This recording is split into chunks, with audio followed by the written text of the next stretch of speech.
মুস্তাফিজুর রহমান ভাই, ছোট্ট একটা বাবু, এত সুন্দর বাবু আমরা আগে দেখি নাই। পুরো ফেনী যখন পানি নিচে তলিয়ে, তখন এই বাবু আমাদের অনুপ্রেরণার কারণ,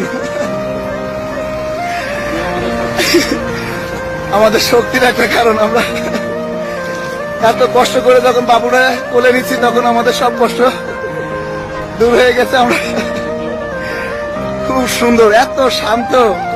পুরো ফেনীর অবস্থা দেখেন।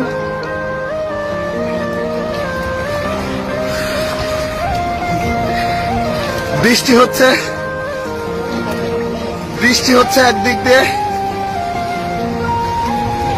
দিয়ে বন্যার পানি, পুরো ফেনী অঞ্চল প্লাবিত, নোয়াখালী কুমিল্লা অঞ্চল।